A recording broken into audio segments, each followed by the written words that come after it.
Hi అండి, ఈరోజు అయితే మనము పాలక్ పకోడీ చేద్దాము. దానికి కావాల్సినవి పాలకూర కడిగి పెట్టుకునేసినాం కదా నీట్గా. ఇది జీలకర్ర 1 టీ స్పూను, సోంపు 1/2 టీ స్పూను, జీలకర్ర 1/4 టీ స్పూన్ వేసుకొని ద్వారగా వేయించుకుందాం. దంచుకుందాం. 3 పచ్చిమిర్చి, అల్లం ముక్క, గార్లిక్ 2-4, శనగపిండి 1 కప్పు, బియ్యం పిండి 2 స్పూన్లు పెట్టుకున్నాం కదా. చేసే విధానం చూద్దాం.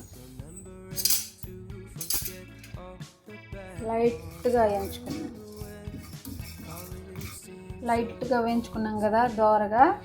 ఇప్పుడు దీన్ని కచ్చాపచ్చగా దంచుకుందాం.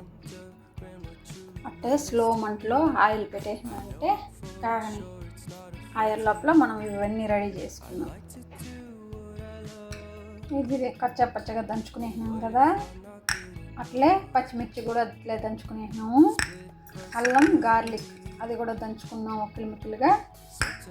ఇప్పుడు అన్నీ వేసి కలుపుకుందాం.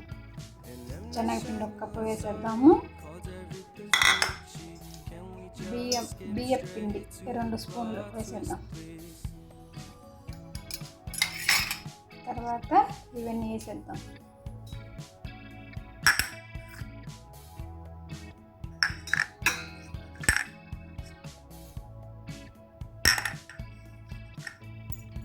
దీంట్లో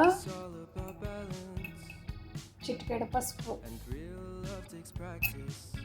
ధనియాల పొడి కొంచెం, కారం లైట్గా, గరం మసాలా వేసుకున్నాము, సాల్ట్ వేసినాం కదా. ఇప్పుడు కలుపుకున్నాం బాగా. ఇప్పుడు పాలకూర దీంట్లో వేసుకుంటే పాలకూరలో వాటర్ ఉంటుంది కదా, మనం కడిగి పెట్టుకున్నాం కదా, ఆ తేమ ఉంటుంది కాబట్టి చూడు పెద్ద ఆకులుగానే కట్ చేసుకున్నాను చూడండి. ఇది ఇప్పుడు మనం దాంట్లో వేసుకున్నాం. పాలకూర ఇప్పుడు దీంట్లో వేసుకున్నాం కదా, కలుపుకున్నాం ఒకసారి.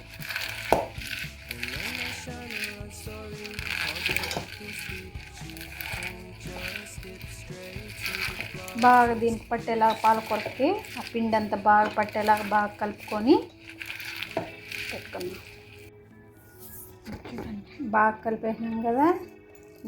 వేడి నూనె పైన పోసుకున్నాం కదా, 1 స్పూను బాగా కలిపేద్దాం. ఇప్పుడు దీంట్లో ఉప్పు అంత కరెక్ట్గా ఉందో లేదో ఒకసారి చెక్ చేసుకొని, కారం అంత కరెక్ట్గా ఉందో చూసుకొని మళ్ళీ పకోడీలు వేసుకున్నాం.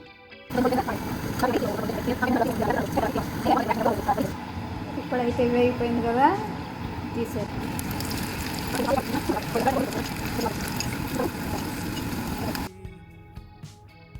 పాలక్ పకోడా రెడీ. ఎంత టేస్టీగా ఉందో చూడు, క్రిస్పీగా, చాలా టేస్టీగా ఉంటుందండి.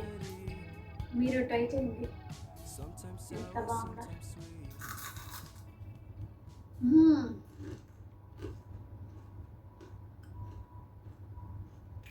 కరకరలు ఆడుతుంది. చాలా టేస్టీగా ఉంది.